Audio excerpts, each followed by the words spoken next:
You know, they told me that we're going to do everything possible to make this transition to the new administration very smooth. It's not smooth because they're doing that. They're playing with the courts, as you know. They've been playing with the courts for 4 years, probably got me more votes because I got the highest number of votes ever gotten by a Republican, by far, actually, by a lot. And, you know, we had a great election, so I guess it didn't work. But even to this day, they're playing with the courts. They have their friendly judges that like to try and make everybody happy on the Democrat side. It's called lawfare. It's called weaponization of justice, and it's happened at a level nobody's ever seen before. So many. I defeated deranged Jack Smith. He's a deranged individual. I guess he's on his way back to The Hague, and we won those cases. Those were the biggest ones, and the press made such a big deal out of them, but we did nothing wrong. We did nothing wrong on anything, and the people saw that. You know, when they vote when a Republican, it's not easy for a Republican. When the Republican wins the popular vote by millions and wins all 7 of the swing states, people said, well, he could win 4. We won all 7, and we won them by a lot. That tells you we won. That tells, and they've been watching this injustice. I call it the Injustice Department. What they've done is so bad. The whole world has watched that. And it took work, but it got me a lot of votes because when explained, I mean, we have a judge in New York who's a very crooked judge. I'm under a gag order. I can't even talk about aspects of the case that are the most vital aspects. I'm under a gag. Do you know that I'm the president-elect of the United States of America? I'm a former very successful president. We had the greatest economy in the history of our country. We had borders that were sealed and beautiful. Everything was good. We had no wars. We defeated ISIS.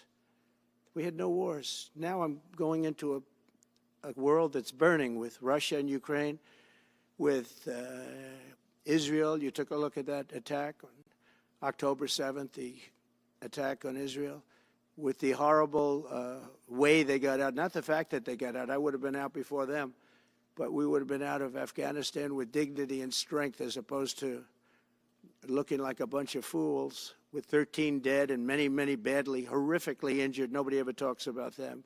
No arms, no legs. Nobody ever talks about them. The way they got out was outrageous, leaving billions of dollars of brand new military equipment that I bought in the hands of the Afghans and specifically the Taliban. It's the group. And we were doing very well. We would have been out. We would have been respected. I think it's one of the reasons it was so badly handled, that withdrawal where people are jumping onto airplanes, falling off the sides of airplanes when they're 3,000 feet in the air. And nobody's ever seen anything like that, the worst. And because of that, I think Russia went and attacked Ukraine. When they saw that, they said, these guys are incompetent. They don't know what they're doing. But we know what we're doing now. And that's going to all end. And we have a great military. I defeated ISIS, as you know. We were in no wars. I just finished a couple. And we got also our soldiers guarding Syria and Turkey. We're in the middle. We had 5,000 soldiers. They would have been gobbled up with 2 armies. We had one army, 300,000. We had another one, 500,000 or 600,000, getting ready. We had 5,000 people in the middle. I said to a general, how do 5,000 people do in that case? And the general just looked at me and said, not well, sir, not well. And I took them out. And you know what happened? Nothing. I got criticized. I saved 5,000 lives, actually. And we did a great job, and we're going to do an even better job because now we have a tremendous amount of experience. We have people that I can rely on. But the 625 million acres, people can't realize. It's like the whole ocean. Take an acre. You know, an acre, you have a house on a half an acre, on a quarter of an acre, or an acre. If you have an acre, you have a big deal. Now you multiply that by 625 million acres. It's like, feels like the whole ocean. And that's our strength, you know. People can say we manufacture, we don't manufacture. The thing we have oil and gas more than anybody in the world. We're going to have more of it, too. But they took away 625 million acres of offshore drilling. Nobody else does that. And they think they have it, but we'll put it back. I'm going to put it back on day one. I'm going to have it revoked on day one. We'll go immediately if we need to. I don't think we should have to go to the courts, but if we do have to go to the courts, you know, they try to be sneaky. They go in and they sign. Remember, this is a man that said he wants the transition to be smooth.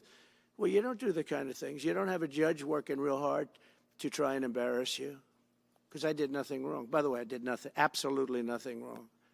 If I did something wrong, I wouldn't be standing here right now, because I've won all these cases. Nobody's ever won so many cases as I have against the Justice Department.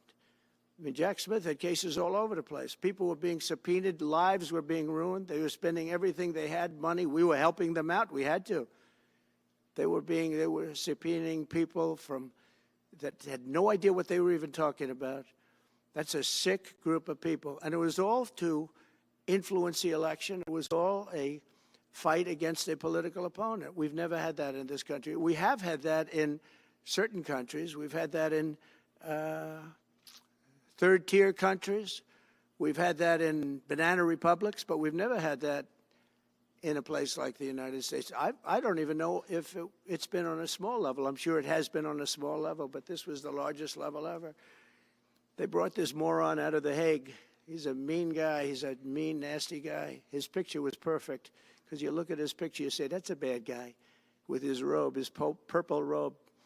And he executes people. He shouldn't be allowed to I mean, I don't know the judge in Florida, but we had a brilliant judge in Florida that saw right through it, and we won the case. She was a brilliant judge with great courage. You know, the left, as we call them, the radical left, they have a way, they play the ref, and they play it very hard. They play the ref. They go and say horrible things about judges and prosecutors. And some judges and prosecutors say, look, the only way I'm going to get these people off my back is to give victory to them. They're playing the ref. I think it's illegal what they do. It's almost like talking. It's worse than talking to a judge. But the judge in Florida, Judge Cannon, was brilliant and tough, and she didn't stand for it. And I don't know her. And never met her until the case, and I don't believe I said even one word to her. But she was very, very strong and very, very brilliant. And her opinion was so brilliant that they dropped their appeal. They couldn't beat the appeal. So that's what we're up against. So they say we're going to have a smooth transition. All they do is talk. It's all talk.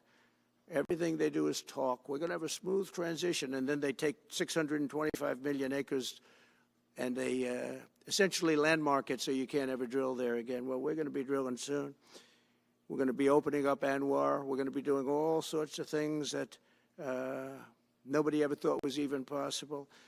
But remember and just to get off the subject, because I couldn't believe it when I heard it yesterday. I couldn't believe the size of it. I mean, you put down a map and put this up. It's just massive. And remember that that's worth probably, I mean, I've had estimates, $40 to $50 trillion. That's more than our national debt. Essentially, he's thrown it away. He's thrown it away. He's taken $50 trillion. So if we owe $35 trillion, he's taken $50 trillion of value and thrown it right out the window. We can't do that. Nobody can do that. One other thing he did yesterday, which was in many ways worse. It's hard to believe it can be worse. He wants them to be replaced by essentially electric heaters. I don't know what it is with electric. This guy loves electric. We're going to be ending the electric car mandate quickly, by the way. This guy loves electric. And we don't have enough electricity. And then we have AI where we need more. And he wants everybody to have an electric heater instead of a gas heater. Gas heater is much less expensive. The heat is much better. It's a much better heat.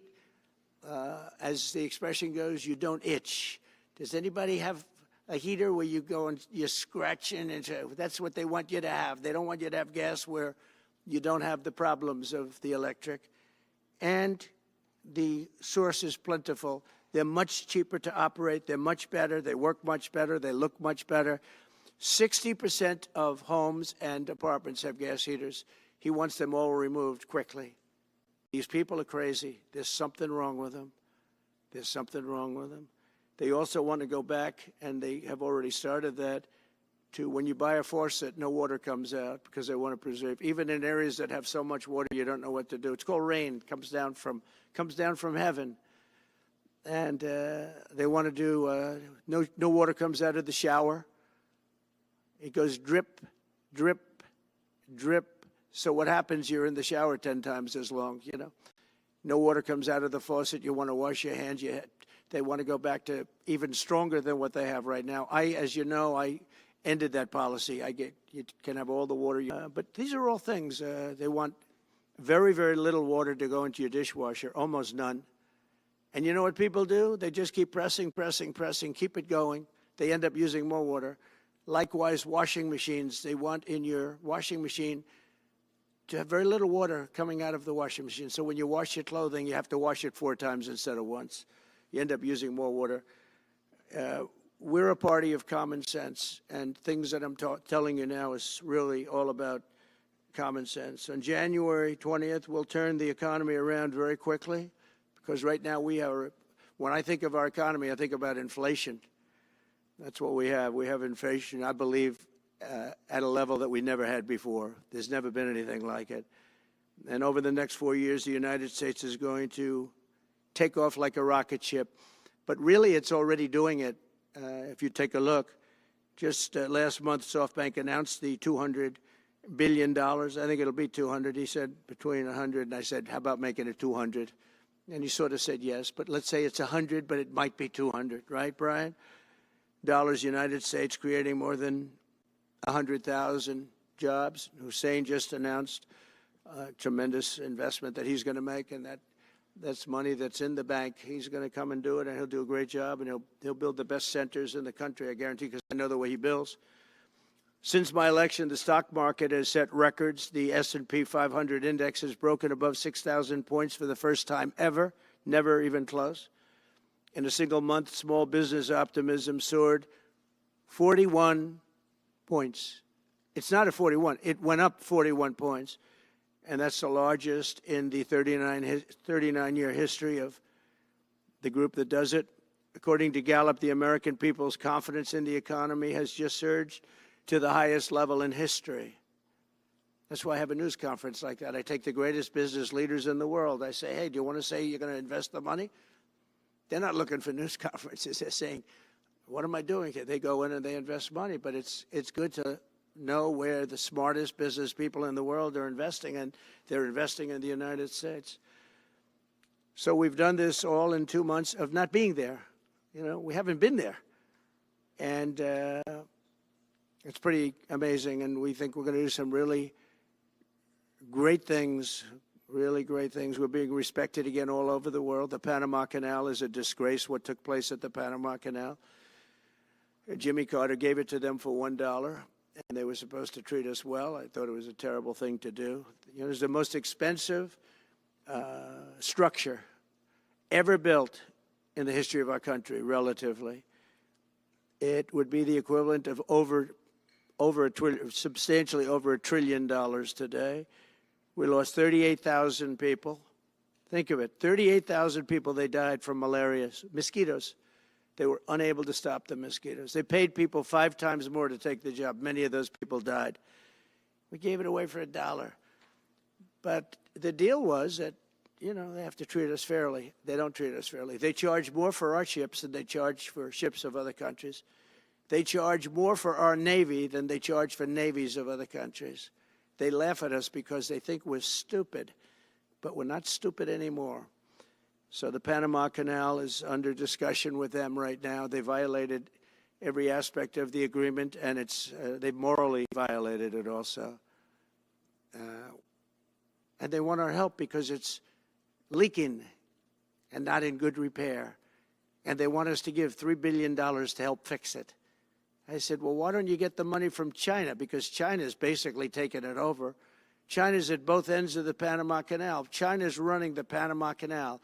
And they come to see this Biden, this guy who should never have been allowed even to run for president.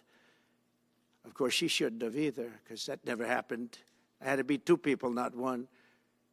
But they want $3 billion to fix the Panama Canal that's run by China and makes a lot of money, China. One of the most profitable structures ever built, because you have ships lined up back to Florida, frankly, and they just keep going through. And The numbers are staggering, $500,000 to $1 million a dollar. But not going to happen. What they've done to us, they've charged us, they've overcharged our ships, overcharged our Navy. And then when they need repair money, they come to the United States to put it up. We get nothing. Those days are over. Working with the Republican majorities in Congress, we'll cut taxes, slash regulations, raise wages, and boost incomes at a pace the world has not seen before, and certainly not from our country.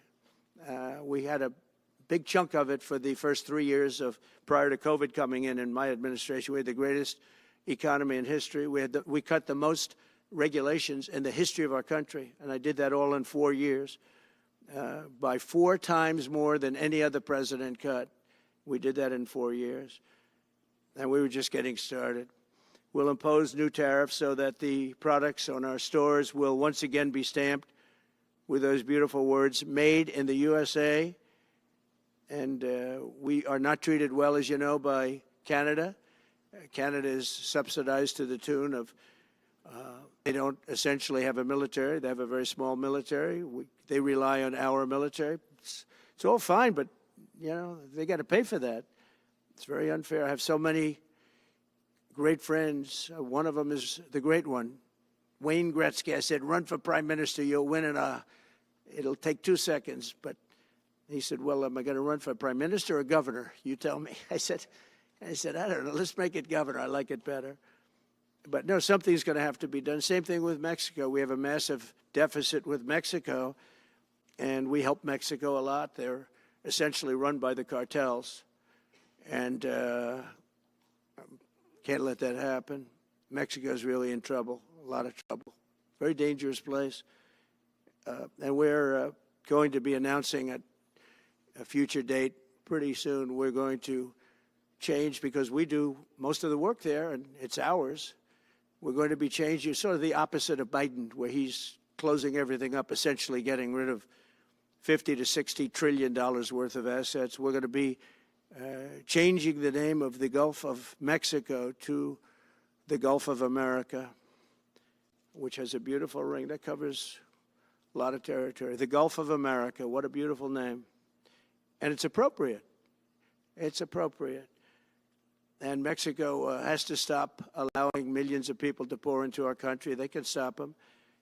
And we're going to put very serious tariffs on Mexico and Canada, because Canada, they come through Canada too. And the drugs that are coming through are at record numbers, record numbers. So we're going to make up for that by putting tariffs on Mexico and Canada, substantial tariffs. And we want to get along with everybody, but, you know, they have to, it takes two to tango. We're approaching the dawn of America's golden age. It's going to be a golden age for America. We have things that nobody else has. We have more natural resources. We have, number one, nobody knew that until I came along. I made us number one. We're number 3. I made us number 1 in a very short period of time in drilling. And, you know, you can talk about windmills. They litter our country. They're littered all over our country, like dropping paper, like dropping garbage in a field. And that's what happens to them, because in a period of time, they turn to garbage. Most expensive energy ever. They only work if you get subsidy. The only people that want them are the people that are getting rich off windmills, getting massive subsidies from the U.S. government. And it's the most expensive energy there is. It's many, many times more expensive than clean natural gas. So we're going to try and have a policy where no windmills are being built. You know, off the coast of New Jersey, they want to build like 200 windmills. The people are going crazy. Nobody wants them, and they're very expensive. They don't work without subsidy. You don't want energy that needs subsidy. Energy is a good business. You don't need subsidy. But when you build these massive towers, I mean, they're 25 stories tall, 40 stories. They have one 70 stories tall. The blades, they take 3 ships to ship them. It's crazy. They're dangerous. You see what's happening up in the Massachusetts area with the whales, where they had 2 whales wash ashore in, I think, a 17-year period. And now they had 14 this season. The windmills are driving the whales crazy, obviously. And they had actually over, I think, 125 or something over a number of years. over a number of years, and we don't want that to happen. It's a disaster it's amazing the way a true environmentalist would say, oh, we love wind. It sounds good, but that's about where it ends. You know, after 10 years, you have to redo them. And what happens is they don't do that. They let them stand and they rust, and they say, because of the environment, I'm not a believer in this, but they say you can't, because it's a certain fiberglass, that the blades cannot be buried in earth, that's an environment. So what do you do with them? What do you do with them? And I don't know if you've ever gone to Palm Springs, California, or any of these places where you have long-term windmills standing. They're a disaster. They're rusting, rotting, closed, falling down. This is as you enter Palm Springs. And they put new ones next to them because nobody wants to take them down, because why should they take them down? It's very expensive to take them down. And you can't do anything with them because the blades, you can't bury them because of the environmental protection. We'll look at that. Doesn't make sense, but that's what they say. So we are at the beginning of a great, beautiful golden age of business. And I think we're also at a golden age of common sense, because everything I'm saying to you, from a simple water faucet that doesn't allow water to come out appropriately, to all of the other elements of what we do and what we're going to do, to take $50 to $60 trillion off our country's balance sheet because some man that has no idea what he's doing, has no idea. You know it, I know it, the Democrats know it. What they did is a crime by allowing that to happen. And I'll bet you, if you asked him today, how much acreage did you submit? Essentially, did you destroy? You destroyed the economic viability of drilling in the ocean. And with AI coming along and all, you know, a lot of people don't realize that AI is going to be a big thing, but you'll need double the electricity at least that we have right now. So right now we produce electricity for many, many different things. AI is a very big deal in terms of the future. China is already building electric facilities, big, bold electric facilities. And you know how they're being fired up? With coal. They're being fired up with coal. And we're going to build bigger and better ones. People like Hussein that are doing the same thing as he is. I'll bet they don't do it as well because I know how he does it, but they're doing a lot of things. The problem is they can't get their permits because I say build the plant with the building. So with the structure, build the plant, because if you go into grid, the grids are old. So they said, that's a great idea. In other words, build your electric facility alongside of your plant. And you could have extra output if you want, because once you build it, you can make it larger pretty inexpensively. You could have extra output, which you'll sell to the public, but build it with the plant, and people are loving that idea. So we're going to have a lot of fun making America great again, and it's going to happen, I think, very, very quickly. It's already happened. So I would say this, and this has been pretty openly reported by the news. There's never been anything like what's happened in the list since we won the election. Couple of months since we won the election, the whole perception of the whole world is different. People from other countries have called me. They said, thank you, thank you. The perception of the whole world is different. We're going to have to settle some big problems that are going on right now. We're going to have to settle up with Russia, Ukraine. That's a disaster. I look at numbers every week, the number of people being killed in that war. People don't know, mostly soldiers now. But the towns have been obliterated. This was a Biden fiasco that he got. That should have never happened. If we had a real president, if we had a president that knew what he was doing, Russia would have never, ever gone in. But they did go in, and we have a mess. The cities are all blown up. The people have largely left. And the soldiers are killing each other at levels that haven't been seen since the Second World War.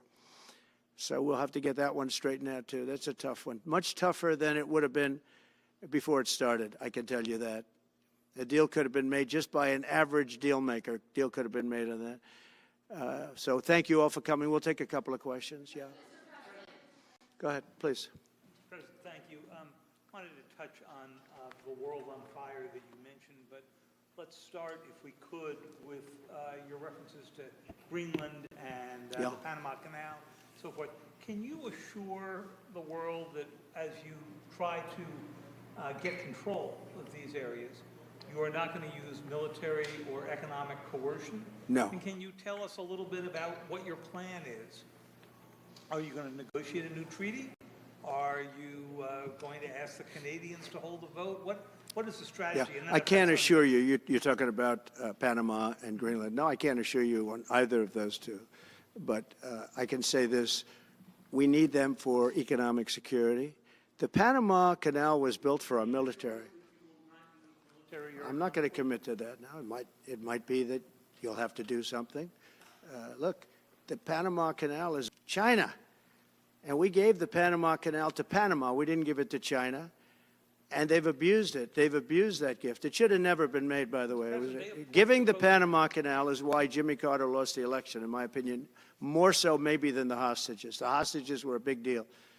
But if you remember, and nobody wants to talk about the Panama Canal now because, it's inappropriate, I guess, but because it's a bad part of the Carter legacy. But he was a good man. Look, he was a good man. I knew him a little bit, and he was a very fine person, but that was a big mistake. Giving the Panama Canal to Panama was a very big mistake. We lost 38,000 people. It cost us the equivalent of $1 trillion, maybe more than that. Probably the most expensive, they say it was the most expensive structure, if we call it a structure, which I guess you can, ever built. And giving that away was a horrible thing. And I believe that's why Jimmy Carter lost the election, even more so than the hostages. Those two things. If I could just follow up on Ukraine and Iran, the two negotiations you'll be heading into. On Ukraine, you said just before it's a lot more complicated now. Much more complicated. Do you believe... Because it would have never started. Right, but it has started. Well, not only started, the cities are largely knocked down. So you've got what you've got. At this point, to hold on to leverage in dealing with President Putin, would you make a commitment to the Ukrainians that you will keep supporting them during the negotiations? Well, I wouldn't tell you if that were the would case. you make a commitment to provide a security guarantee if they do enter into an armistice or a ceasefire along the lines that the French and the Germans? So, a big part of the problem was Russia for many, many years, long before Putin said you could never have NATO involved with Ukraine. Now, they've said that. That's been like written in stone. And somewhere along the line, Biden said, no, they should be able to join NATO. Well, then Russia has somebody right on their doorstep, and I could understand their feeling about that. But there were a lot of mistakes made in that negotiation. And when I heard the way that Biden was negotiating, I said, you're going to end up in a war. And it turned out to be a very bad war. And it could escalate. That war could escalate to be much worse than it is right now. They can never join NATO. Well, my view is that it was always understood. In fact, I believe that they had a deal, and then Biden broke it. They had a deal which would have been a satisfactory deal to Ukraine and everybody else, but that Biden said, no, you have to be able to join NATO. And that's always been, and nobody knows more about NATO than I. Years ago when I first started this, I didn't know too much about NATO, but I got it right anyway. I said they're taking advantage. I'm the one that got, and the Secretary General was here, as you know, 2 weeks ago, saying that if it weren't for me, NATO wouldn't even exist right now, because I raised from countries that weren't paying their bills. At that time, 28 countries, 20 of them were not paying their bills, 21 to be exact. They weren't paying, or they were paying a very small portion. And I raised over $680 billion. That was the number he gave, by saying, if you don't pay, we're not going to protect you. And as soon as I said that, the money came pouring in. But Obama could have said it. Other people could have said it. Bush could have said it. Nobody said it but me. I took a lot of heat. They said, oh, that's a threatening statement. Well, they weren't paying their bills. I said, we're not going to protect you if you're not paying the bills. So in a true sense, I saved NATO, but NATO's taken advantage of us. And one of the problems that I have, and I've said it openly, I said it to President Zelensky, Europe is in for a tiny fraction of the money that we're in. Now, whether you like that situation or not, Europe is much more affected than the United States. We have a thing called the ocean in between us, right? Why are we in for billions and billions of dollars more money than Europe? And, they're a similar size, a little smaller, but they're a similar size economy as the United States when you add them up. And yet Europe is in for them up during the term. That's what I did. I said, you have to pay your bills.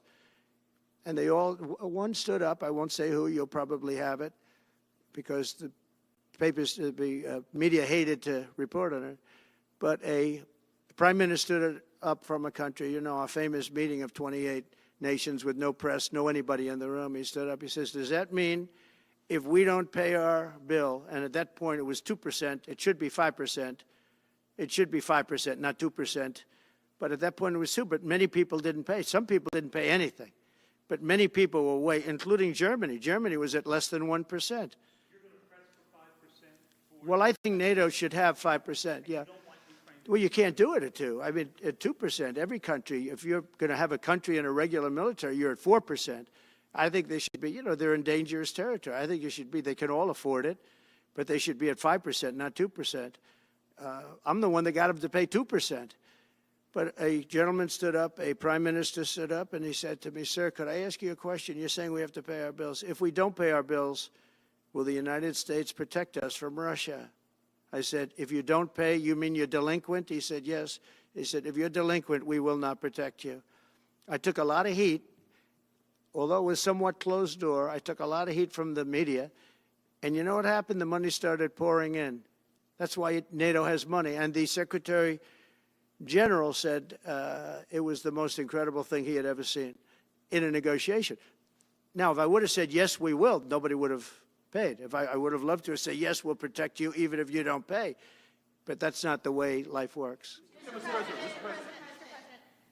two questions related to each other. First, you said on your first day of office you were going to pardon January 6th defendants. Are you planning to pardon those who were charged with violent offenses? Well, we're looking at it, and we have other people in there. And as you see, I guess 24 or 28 people came now from the FBI. That came out very quietly. Nobody reported it, but they had people in some form related to the FBI. They had 4 or 5 people that were strongly related to the FBI. We have to find out about that. We have to find out about Hezbollah. We have to find out about who exactly was in that whole thing, because people that did some bad things were not bad things weren't prosecuted, and people that didn't even walk into the building are in jail right now. So we'll be looking at the whole thing, but I'll be making major pardons. Yes, please.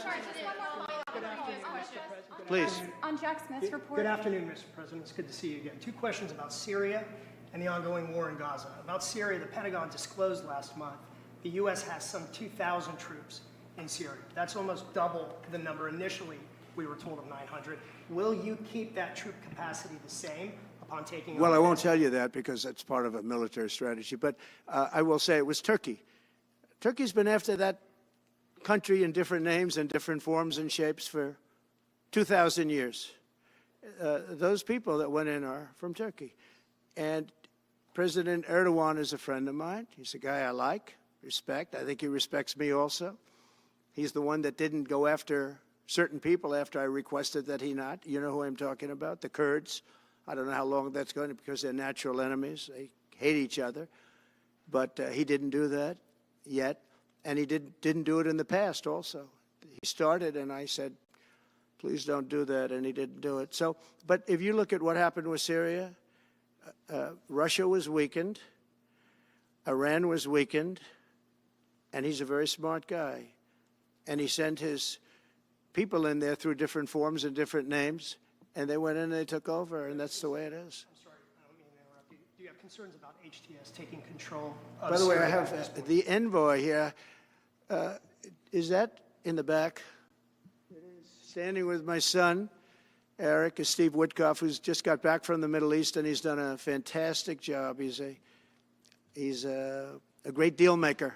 I said, what we need there is a deal maker, because nobody makes a deal. We have people that understand where the rivers are and where the meets and bounds are, but they can't talk. They can't make deals. Steve's done a great job. I just want to thank you, Steve.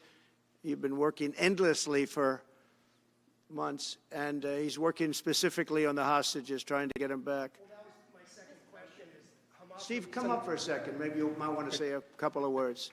Sir, I didn't- Hamas released another hostage. I didn't know Steve was going to be here, actually. Neither did I. He's done a fantastic job, and it's a dangerous job, too, and we appreciate it. He didn't know about this kind of danger and the other deal-making he does. Now he sees a lot of big danger. Come on up, Steve. Mr. President, can I ask you a second part of that?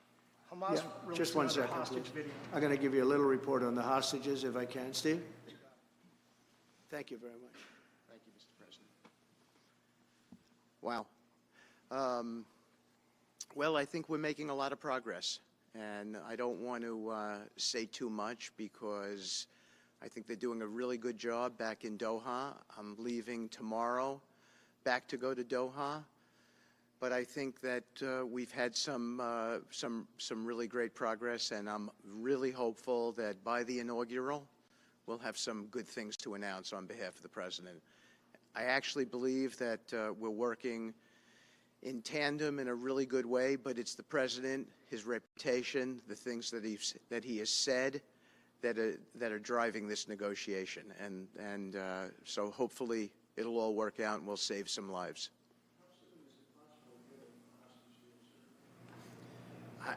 I believe we've been on the verge of it. I don't want to discuss sort of what's delayed it. There's no point to be negative in any way. But I think it's the President, his stature, what he said he expects, the red lines he's put out there, that's driving this negotiation. I'm going back probably either this evening or tomorrow night. Are you confident there'll be a deal before January 20th, or is that something that's likely to happen? If there's a deal even at all, and we've been hearing this now for the better part of. I know. I would say. They better be. Right. I would say that the President is exasperated. I don't want to talk for him, but look, I don't know anyone who delegates better than President Trump. He gives us a lot of authority to speak on his behalf, and he exhorts us to speak emphatically. And emphatically means you better do this, because the alternative. Do you think they're waiting for President Trump to take office? No, I think they heard him loud and clear. Better get done by the inaugural. But when you say all hell will Before I be paid, take all hell must be paid if they don't release the You know what that hostages. means, don't you? Well- Do I have to define it for you? Look, all No, I know hell you're not will gonna break out. telegraph If what- those hostages aren't back, I don't want to hurt your negotiation. If they're not back by the time I get into office, all hell will break out in the Middle East. And it will not be good for Hamas, and it will not be good, frankly, for anyone. All hell will break out. I don't have to say anymore, but that's what it is. And they should have given them back a long time. They should have never taken them. There should have never been the attack of October 7th. People forget that. But there was, and many people are killed. They're no longer hostages. I have people from Israel and others calling, begging me to get, we had also people there from the United States, just so you know. They're holding some so-called hostages from the U.S. But I've had mothers come to me and fathers crying, can I get the body of their son back? Can I get the body of their daughter? By her ponytail and threw her in the car like she was a sack of potatoes. I said, what happened to her? Sir, she's dead. Like a 19, 20-year-old beautiful girl. And the way they treated her. And I just say it this very simply. Steve's got a job to do. He's a great guy, great negotiator, great person. They respect him over there already. It's what we needed over there. We have people that know everything about the Middle East, but they can't speak properly. They don't know. He's a great negotiator. That's what I needed. I could have sent that gentleman right over there, Hussein. He's a great negotiator. There are people, they're rare. Great negotiators are very rare, like a great surgeon. But we have the right person. But I tell this, I don't want to hurt the negotiation.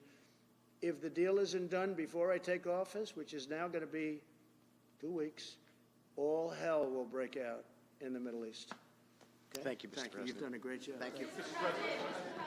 Mr. President, more than 140 police officers were injured by rioters on January 6th. Will you pardon anyone who attacked a police officer? Well, the only one that was killed was a beautiful young lady named Ashley Babbitt. She was killed, and there was actually somebody else that was killed, also a MAGA person, but people don't give it 100% credibility. I'm going to find out about it, and we're going to find out. But Ashley Babbitt was killed. She was shot. She had never been shot. She was shot for no reason whatsoever.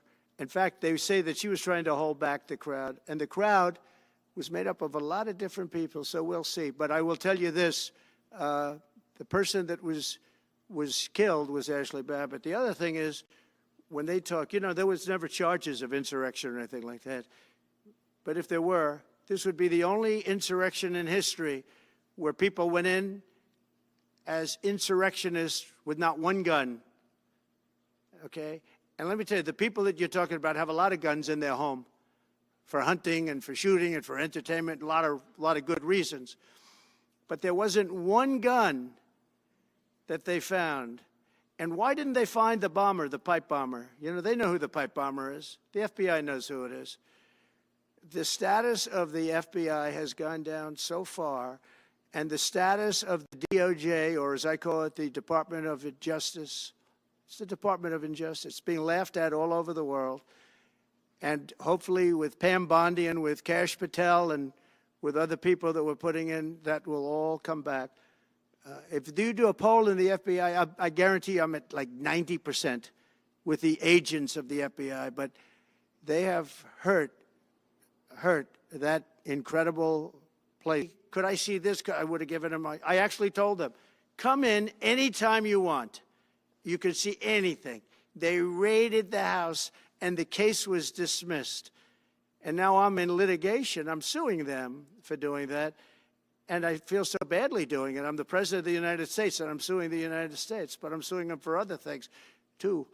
The FBI has gone so, its reputation has been so horribly hurt between Comey, who is the worst, and all of the others. What's happened to the FBI is, and we're going to make it great again. We're going to make the FBI great again. We're going to make the Department of Justice fair and strong, but fair again. Because all they did was attack me because I'm their political opponent, and that includes with local judges like Marchand. You ought to find out.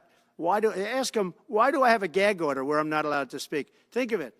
I'm the president of the United States, and I'm not allowed to speak. Why? Because if I did speak, people would understand the scam. It's a scam.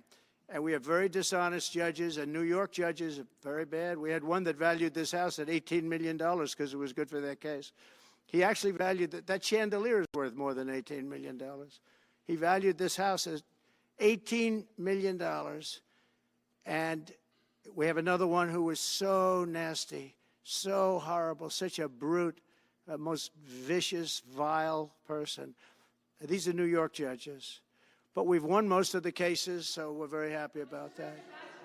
Please. Back on Greenland, your position is clear, but have you directed your staff to take any specific actions to draw plans? And can you elaborate again? You didn't rule out military coercion Well, we need Greenland for national security purposes. I've been told that for a long time, long before I even ran. I mean, people have been talking about it for a long time.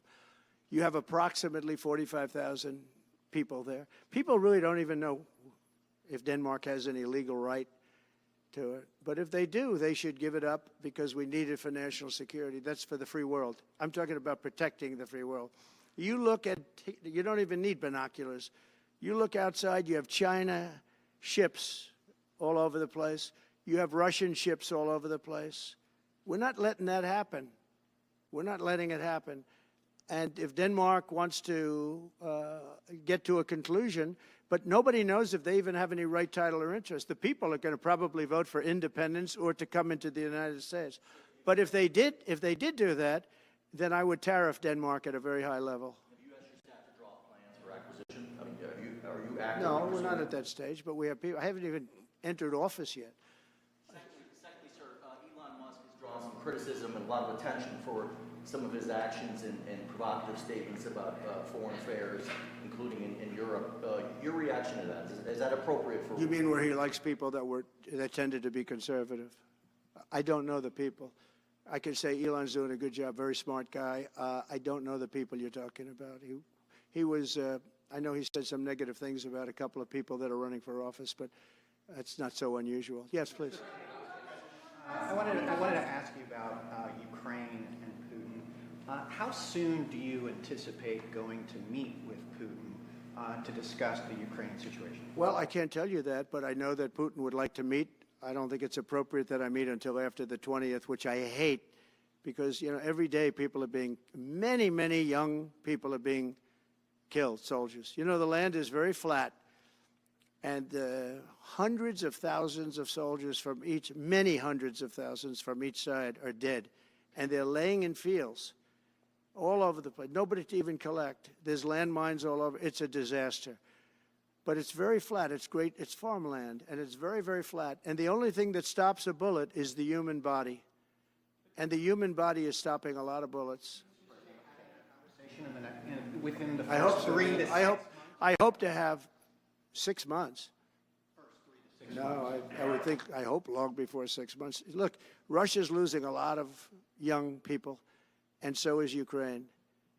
And it should have never been started. That's a war that should have never happened. I guarantee you, if I were president, that war would have never happened. Who would you like to nominate to replace Michael Barr as vice chair of the board? I'll be announcing somebody. Mr. President, if we were to work under the assumption that you're serious about making Canada 51st state of the United States, the leader of the Conservative Party in Canada said, under no circumstance will it ever be the 51st state. Maybe he won't win, but maybe he will. I don't care. You had suggested. Listen, I don't care what he says. But Sir, real fast, you said you were considering military force to acquire Panama and Greenland. Are you also considering military force to annex and acquire Canada? No, economic force, because Canada and the United States, that would really be something. You get rid of that artificially drawn line, and you take a look at what that looks like, and it would also be much better for national security. Don't forget, we basically protect Canada. But here's the problem with hundreds of billions a year to protect it. We're spending hundreds of billions a year to take care of Canada. We lose in trade deficits. We're losing massive. We don't need their cars. You know, they make 20% of our cars. We don't need that. I'd rather make them in Detroit. We don't need the cars. We don't need their lumber. We have massive fields of lumber. We don't need their lumber. We have to unrestrict them because stupid people put, restrictions on, but I can do that with an executive order. We don't need anything they have. We don't need their dairy products. We have more than they have. We don't need anything. So why are we losing $200 billion a year and more to protect Canada?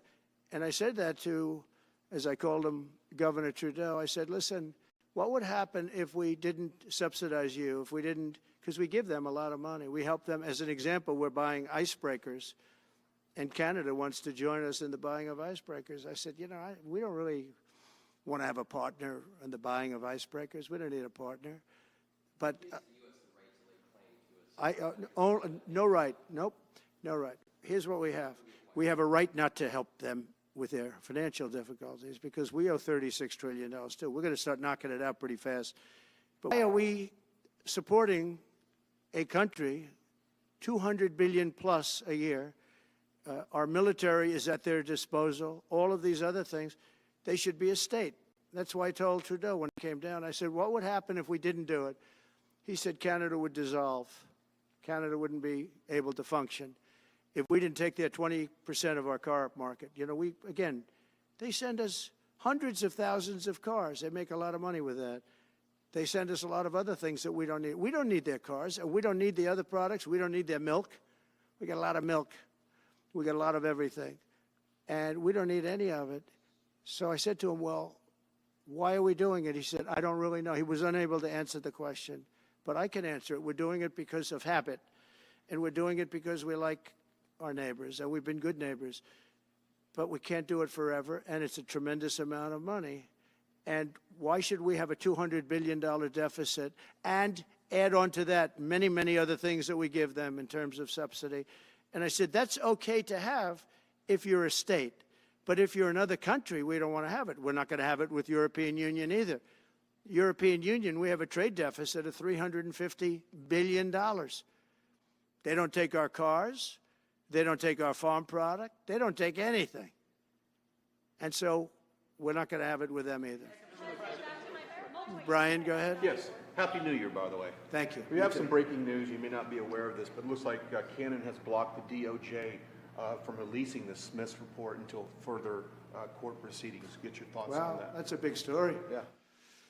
So if I get it right, the fake witch hunt started by the DOJ having to do with books and records, and Biden had many more, and he wasn't protected by the Presidential Records Act. I was. But people are destroyed because of what they did. Destroyed. But we got to be president. But Biden did it for 40 years. He did it when he was a senator. That was illegal. And they ruled it was illegal. How about that? They said, it's illegal, but he's unfit to stand trial. So he can stand and be president of the United States, but the prosecutor found that he's unfit for trial. I was going to use that as a major talking point, but I never got to use it because all of a sudden I had a new candidate who was also sort of unfit to stand trial, right? But so what you're saying is that the judge just blocked the, so Cannon was thrown off the case. They dropped their appeal because he had no case. They dropped all of that, the lawsuits against us. They lost the lawsuit. So this is deranged Jack Smith. So he dropped the lawsuits. He was told to by the DOJ because they had no lawsuit. They lost in court in front of a very strong and a very brilliant judge. They lost in court, and that pertained to other cases in other courts. So he wanted to do a report just before I take office, probably. So he'll do like a 500-page report, and it'll be a fake report just like the investigation was a fake investigation. And I said, well, wait a minute. This guy was thrown off in disgrace. In disgrace. He's going back to The Hague or wherever they're going to send him. In disgrace. Because he failed so badly. Because it was a fake case against a political opponent. They thought they were going to use this to beat me. So what you're saying is, I'm just hearing that they're not allowed to issue the report. So if they're not allowed to issue the report, that's the way it should be. Because he was thrown off the case in disgrace. Why should he be allowed to write a fake report? It'll only be a fake report. That's great news. Yeah. Good. And if I can just follow up real quickly, you want to comment, many Americans are angry that we're sending millions of dollars every month to the Taliban. Do you anticipate? It's not even believable. Billions of dollars, not millions, billions. We pay billions of dollars to essentially the Taliban, Afghanistan. And that's given by Biden. That's the same man that took away $50 to $60 trillion worth of value from the asset. Took away our most valuable asset. This can't be allowed to happen. We are now a nation of common sense. When he does that, 625 million acres, this can't be allowed to happen. Thank you for the information. Yes, sir. Most other people probably knew about it, but they wouldn't have told me, right? Mr. President, on the campaign trail, you vowed to bring down the prices at grocery stores very fast. Yeah, we won't do it But then you recently told Time Magazine that bringing down prices would be very hard. So what can the American people expect when you get into office? It's always hard to bring down prices when somebody else has screwed something up like they did. But we'll bring them down. We'll get them down. Energy is going to bring down prices. We're going to have a lot of energy. And energy is what brought it up. Energy and their bad spending is what brought it up. And energy is going to bring it down. We're going to have prices down. I think you're going to see some pretty drastic price reductions. As an example, food, bacon, ham, apples, everything has gone through the roof. It's one of the reasons I won. So as you know, I said it, inflation was one of the reasons I won, but I think the biggest reason I won was the fact that they are allowing prisoners to come into our country. They released their prisoners, their murderers. Thousands of murderers are now walking around the streets of our cities and farmland all over, murders, people that have killed. Many, 32% have killed more than one person. They released them from their jails, their prisons, and their mental institutions and insane asylums into our country. I believe that's the reason we got such a large vote. All right, maybe one or two more questions. Yeah, please, go ahead. Go ahead, you go. Sir, can you, President Carter is laying in state today in Washington. You had some harsh words for him about the Panama Canal. Is there any disconnect there? Do you feel a little bit bad about doing that on this day? No, I liked him as a man. I disagreed with his policy. So, hey, he thought giving away the Panama Canal was a good thing. I think it cost him the election. That and the hostages. I actually think that was a bigger factor because that's a deal that just should not have been made. But, again, this was a question that was asked of me. I didn't bring it up. I didn't want to bring up the Panama Canal because of Jimmy Carter's death. But people don't bring it up. But you know, you and other people have asked me about it. No, it's a deal that I was very strongly against. I was a young guy when this took place, but just why would we spend all of that money, lose 38,000 people to malaria, the mosquito? They were dying. It was horrible what was happening. They paid them 4 times more than they would make in the United States, but they knew they were going to go over there and die. And they died in the jungles of malaria. There was nothing we could do to stop it. 30th time. And then we gave it away for $1. Without getting your agenda through Congress, you appeared to open the door in your radio interview yesterday for a 2-bill approach. Is it still your preference for one big, beautiful bill, as you have said? Well, I like one big, beautiful bill, and I always have, I always will. But if 2 is more certain, it does go a little bit quicker because you can do the immigration stuff early. Now, you have to understand, for immigration and for the wall, we won the case on the wall. You know, they tried to sell the wall for 5 cents on the dollar, by the way. And we had, fortunately, a judge that stopped that. But they were already discarding the wall. And 5 cents on the dollar. And you know what they were doing? They were calling us up and saying, we'll sell it back to you at 200 cents. In other words, double what we paid for it. So they were going to buy it from this guy for 5 cents on the dollar. They were making deals. And fortunately, we had a very smart judge that stopped it cold. I think he called for an investigation, too, and he should. But think of it. They were selling the wall that was exactly the wall that the Border Patrol wanted. That was designed by them. Steel, concrete, rebar, exactly as they want. Very, very heavy steel, very powerful steel, hard to cut. Very, very heavy 7,000-pound concrete, which is a very strong concrete. Everything was top of the line. Very expensive. Would be double what we paid for it then, 6 years ago. But let me just tell you, they were selling it for 5 cents on the dollar to people, and those people were calling us, asking us to pay them 200 cents because it's a good deal because we can have it immediately. And you know what immediately is? Just leave it in place. No. The papers haven't written that, though. That deal is like all the other things that these people do. These people either hate our country or they're very stupid.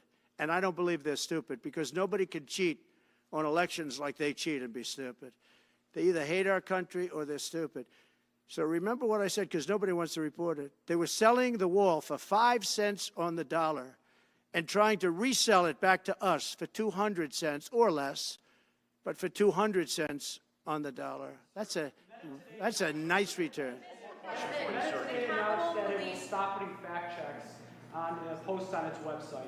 And Meta said today it would stop putting fact checks on its website and instead allow community to fact check. Well, I watched their news conference, and I thought it was a very good news conference. I think they've come a long way. Meta, Facebook. I think they've come a long way. I watched it. The man was very impressive. I watched it on Fox. I'm not allowed to say that. Say it? Do you think he's directly responding to the threats that you have made to him in the past? With these Probably. actions? Yeah, probably. The last time you were here, you were asked a question about the U.S. possibly launching a preemptive strike on Iran. You said you wouldn't answer that question. On who? Obviously, on Iran. The U.S. launching a preemptive strike on Iran's nuclear facilities. And I said, I don't talk about it. It's a military strategy. But it is a legitimate question. It's something that Well, it's not really, because only a stupid person would answer it. Look, it's a military strategy, and I'm not answering your questions on military strategy. All right, one more. Brian, go ahead. Brian? Could you give us a preview of what you might be talking to leaders of Congress who are expected to come here in the next couple of days? And you've got a very supportive Congress behind you. Yeah, they're great.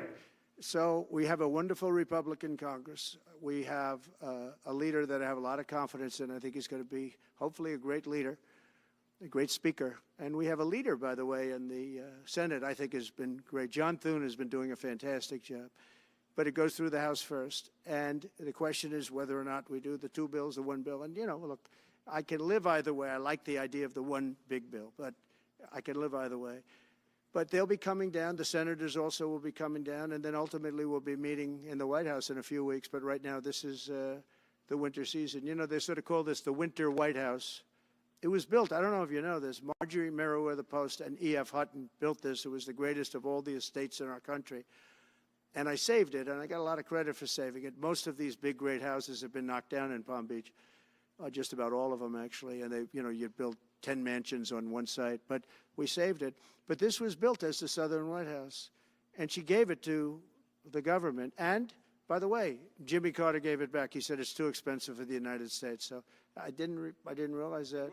I was just told. Actually, Jimmy Carter, Nixon was through Watergate. He came down. Nixon came here once, and he thought it was incredible. But he had a thing called Watergate, if anybody remembers that. And so he had other things on his mind, to put it mildly. And Jimmy Carter felt that it was too extravagant for the country. So fortunately for me, he gave it back to the foundation, and I bought it from the foundation. President, on reconciliation, some Republicans saying in trade for a massive bill that you and they share the interest in, they want to see big spending cuts. Do you agree with that? And what Well, I'm okay with spending cuts. I like spending cuts. Just, I'm on the record for spending cuts. And the debt ceiling was given to us. It shouldn't have been, but it was put in our lap. And what I want in terms of debt ceiling isn't the ceiling. I just don't want to see a default. That's all I want. I never talked about spending more money necessarily than all I want to see is no default, because nobody knows what would happen if there was a default. It could be 1929 and it could be nothing, but that was put into our lap, and it shouldn't have been, but it was, and so we'll handle it. But debt ceiling is not about raising a lot of money. It's really just about extending it. I just want to see an extension. On immigration, how much can you do by executive order? Are you planning to do on executive order when it comes to immigration? And how much do you want Congress to tackle this issue? And also on day one, Well, I had the what safest executive border orders are in you the history of our planning? country by far. You remember the famous chart that I brought down. I love that chart very much for a lot of reasons. But I have the safest border by far in the history of our country. And when I took it over, it was a mess. Nothing like it is now. This is 10 times worse. I got elected because of the border the first time, and I think I got elected largely because of the border the third time. And the second time I did equally well. Well, not as well as the last time, but I did very well. And I will say, this was too big to rig. You know the expression? Too big to rig. They couldn't do it. They tried, but they couldn't do it. I didn't get very much from Congress at all. I just said that we're being invaded, and I took the money out of the military. Much of the wall, I built over 500 miles of wall. Much of that wall was built through money that I put into the military. We took it out because we couldn't get things from Congress in those days, and we took it out. And that wall was built largely with money coming from the military. So, very simple. I went to the military, I said, our country is being invaded by very similar, nothing like what's invading our country now. They weren't releasing prisons into our country, and they weren't releasing mental institutions in, but some bad dudes were coming in, right? And I said, our country is being invaded. And I took that money largely from the military. I was sued 9 times by the Democrats in Congress, and I won all those suits. And we ended up building 571 miles of wall. Once that wall was built, they start going around it. So we're going to add another 200. That would have been up in 3 weeks. And then we had a very unfortunate election result. And they said, we don't want to put it up. We'll sell it. And they started selling it for 5 cents on the dollar. What a second. So we'll do this again. I just want to thank everybody very much. I'm just telling you, this will be the golden age of America. This is the golden age of America. We're going to have a great country again. We're a country right now under siege. We have so many different problems, and nobody respects us overseas, but now they do. The Italian Prime Minister, as you know, came here the other night, just flew in and flew out. She wanted to see me. And great respect is being shown when I went to the cathedral in France. Great respect was shown by the Prime Minister, the President, by everybody. France was, and by the way, I have to say they did a great job in the cathedral. But great respect is being shown to our country again. And we have a great country, but we have to run it properly. It's going to be run properly. We want to get back those hostages for Israel and for us. You know, we do have people that are hostages being held. And I'll just say it again. If this deal's not done with the people representing our nation. Ukraine-Russia war before you take office. Can you clarify what you mean by military force in the Panama Canal?